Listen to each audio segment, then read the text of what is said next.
Did not see Ty Simpson on the bingo card. Your reaction when you saw that the Rams drafted Ty Simpson?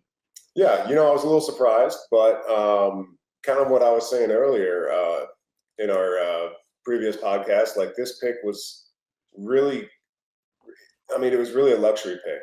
And so it was kind of best available, what helps the Rams long term. Seeing Ty Simpson go, and there's a lot of guys online, like Coach Gruden from Barstool really liked the kid, and he says spoke highly of him, and a well-respected coach like that says this kid's definitely got something, and to be successful in the pros. And obviously Les and Sean and all the decision-making team with the Rams felt the same way. So once I saw it, I was excited, and he gets to obviously be in the room with Matthew Stafford, and I think that's just invaluable on its own. Well, and so the media that was inside the staff room for the Rams, we kind of all got tipped off a little bit because, and I think I sent it to you, Jay Glazer, insider for NFL Fox. He reported and tweeted it out. I want to say it was about maybe 7 to 10 minutes before the pick actually went live. So we all kind of knew it was going to be Ty Simpson. And what Jay Glazer posted, and I posted it too. I retweeted and I put it on Instagram, I think, that the reason he posted it, he was giving context that before, I guess in the morning, he had a call with Stafford, McVay did, and basically just said, hey, we're going to make this pick really only because it's just, we need the insurance for whenever you decide to move on. And I'm paraphrasing because I can't really, it's been a long day. But a lot was made about McVay's body language in the presser. And I did kind of notice that too. Although sometimes I think it's sort of like Les is the GM. So in those moments, like it's Les's show. But I did notice that he was a bit reserved. Did you notice his body language? And do you think that body language, which some of the fans are taking some, context out of, do you think that McVay in any way is like frustrated about that choice? Or, I imagine he's just got to be in it. It's a tough spot to be in when you do have to eventually plan for when Stafford does retire. Yeah, I think a lot of people are probably reading into that a little too much. I don't think a pick happens without at least Sean's blessing. Not saying that, Sean is the head decision maker by any means for when it comes to the draft and stuff like that. But from what I've seen, they work collectively very well together. So obviously I don't think he was blindsided by any means. So I think a lot of people are kind of reading into this probably a little more, but there's conversations that happen, and what he said about what was discussed with Matthew Stafford. Like, I'm gonna keep that between us. Like, I totally get that. That's that's the team's business. That's him and Matthew's business, and I think people are just kind of looking into it maybe a little bit too much, and kind of like you said, Les is the GM, so he's out there talking, and if I know Sean, he just wants to get back to football. He wants to get back to OTAs as fast as possible. And, once the draft concludes and, bring all those guys in and just, start getting better. Yeah. And I think, I did a little post pick, like wrap up with one of the reporters. And I guess one of the sort of criticisms about Ty is that he doesn't have a lot of time. He only started 15 games. And even though it was for Alabama, that is what they're saying. Some people might be concerned by, given where he's, he played and some of the things that Les Snead said about him. He liked his perseverance. He went through a tough time in the beginning of this last college year to how he finished. Is that something that you'd be concerned by, that he doesn't have a ton of starting experience? No, not really. It was kind of a discussion maybe we were having a little earlier. It kind of, if he didn't have a lot of time in college, or maybe like just pure starter reps, or just a whole body of work, he still went through college. He still played at an Alabama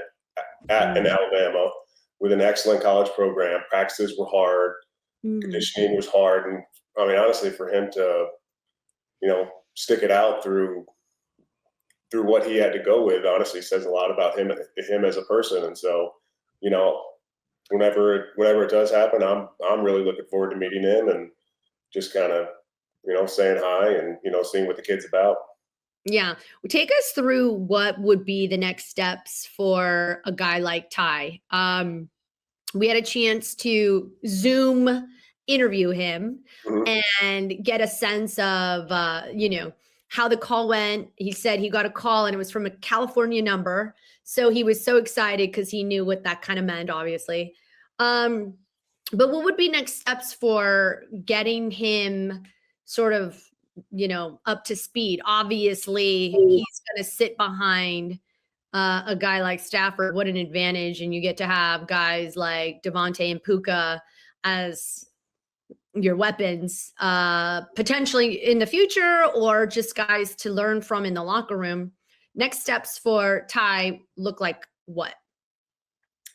Man, it's just, I mean, whether you're first round, second round, seventh round, or undrafted, I mean, you come in and you learn as much as you can. You be a sponge with everything that's being around. And luckily you've got guys like, a Devontae Adams, like a Matthew Stafford that are around, and, just the wisdom that they impart, and maybe some kind of nonchalant way that, they just, you can pick up so much from those guys, where it's like, man, just learn.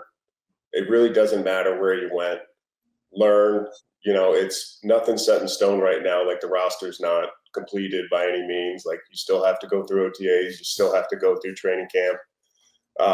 And you have to earn your job. And so if he learns and, does the things he needs to do and trains the right way and studies the right way with, a first round guy or a seventh round guy, they're going to get a shot. Obviously it's going to help a little bit being in the first round. I'm not, ignorant to that fact, but, everyone earns their keep in the Rams. And so that's what I expect from him, and what I would expect for anyone drafted tomorrow and the days to come. Yeah. And that was what Les Snead said, that there comes with this, equity. You have to earn it. And McVay echoed that. You have to earn your, he doesn't even have the backup job. He has to still compete with a Stetson if he wants to even be considered a QB2, right? Yeah. That's what he said in the presser today. And the thing that I think I've been saying, and I think Rams fans also need to take with them, because the large majority, if you just read the comments on what I posted on my Instagram, which was a soundbite of why they like Ty Simpson. So a lot of them are frustrated because they wanted an immediate impact QB, or an impact player.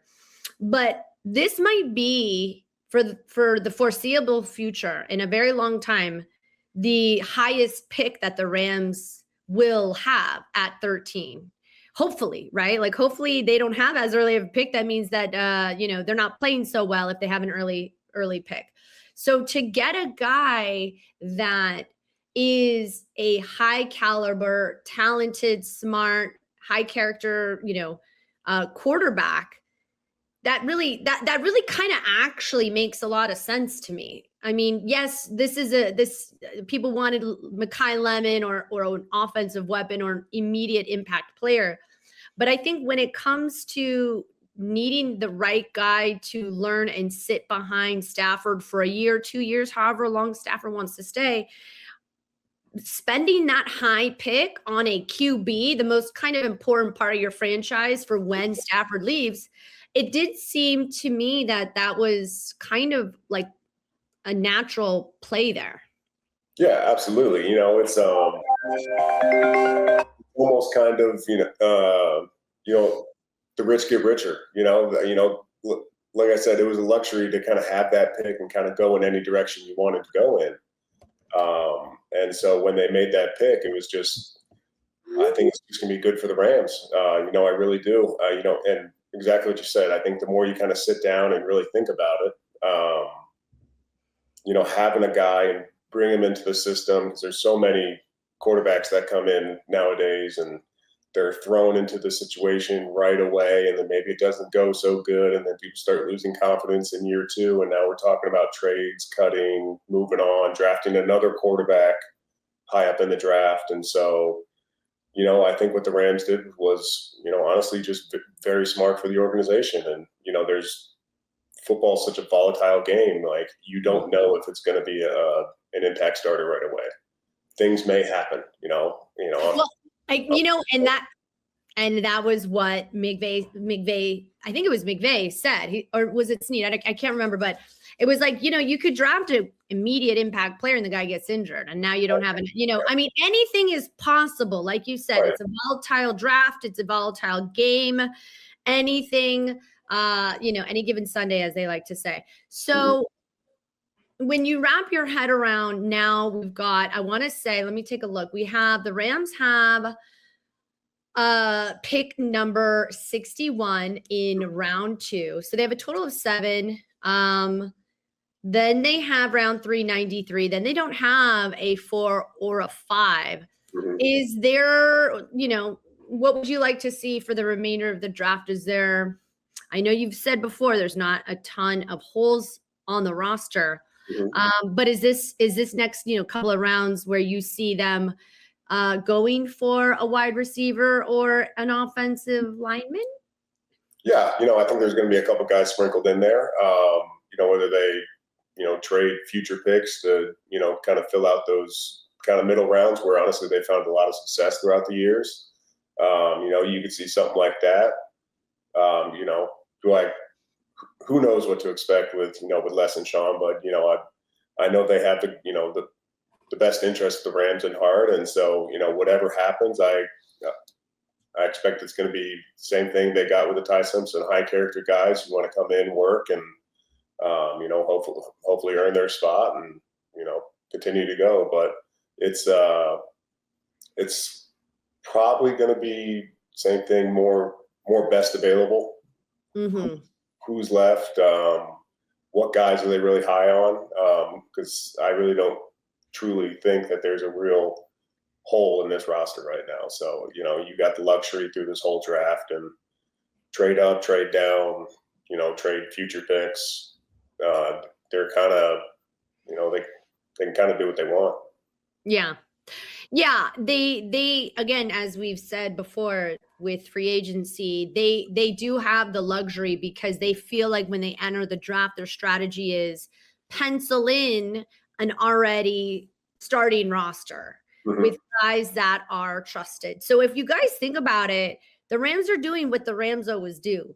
They want to use the draft to secure and shore up with high character, high quality, high IQ guys. And the other thing that Snead said when we asked about Ty Simpson and what he liked about him, he said he played mature. Now I wanted to do a follow-up. I'm like, what does playing mature mean? But I think he said, he likes how he processes football. He likes his mobility and he likes his perseverance. So to me, it's kind of echoing the same sentiment that you've told us, which is the Rams not only care about how you are on a football field, but how you lead and follow in a locker room. So, yeah, no, it's, no one's bigger than the team. The culture that Sean has built over there since he came in 2017, that doesn't happen by accident. That's careful planning.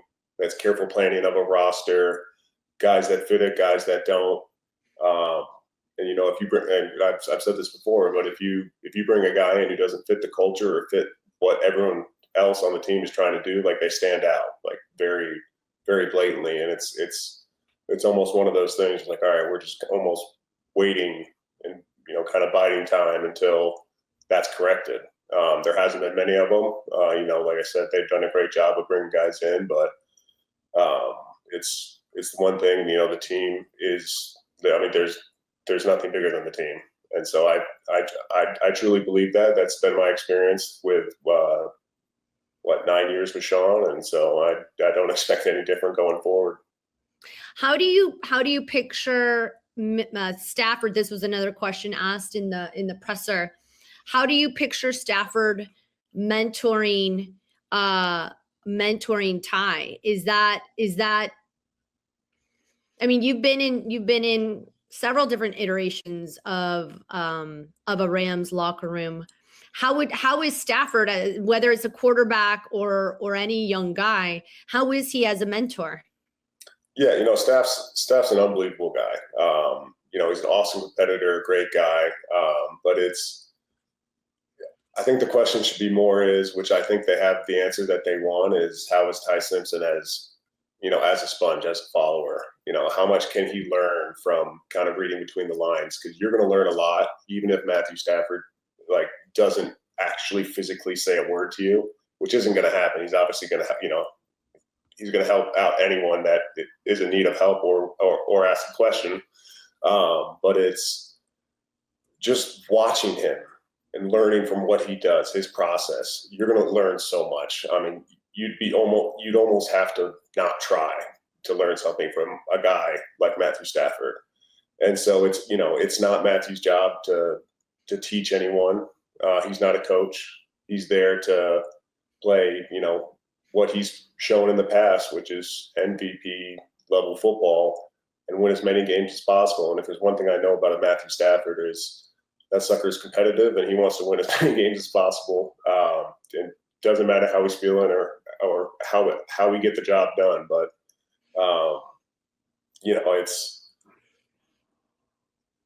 it's going to be a great thing for him, because it's such a great room to walk into. I mean, the former NFL MVP, or the reigning NFL MVP, Super Bowl champion, and a Sean McVay offense, you couldn't have planned it any better. I mean, how lucky must you be and feel tonight if you are Ty Simpson? I mean, seriously, he's got to be pinching himself. He gets to be tutored by Stafford when Stafford eventually leaves, McVay, and the weapons that you guys have on your team. I can only imagine Ty Simpson and how he must be feeling. But yeah, I mean, I think for Rams fans, it's an exciting moment. Mm-hmm. If I wanted the Rams to eventually select a QB, and we got it in the first round. And to me, I feel self-assured if I'm a Rams fan, that they are making sure they pick, and arguably he is the second best quarterback in the draft, behind a Fernando Mendoza. So you got to feel good about it. You got to be happy if you're a Rams fan. I know it's not necessarily they want an immediate impact player, but you just never know. The NFL is volatile, as Rob Havenstein says. So, all right, cool. Well, listen, I know it's late. It's 9:45 p.m. Right after the draft. We wanted to get it up and just get a little post draft analysis from you. So Rob, thanks for making the time. Absolutely. Thanks for having me on. We'll have you on very soon. Hopefully maybe tomorrow. We'll see. All right. Thanks, guys.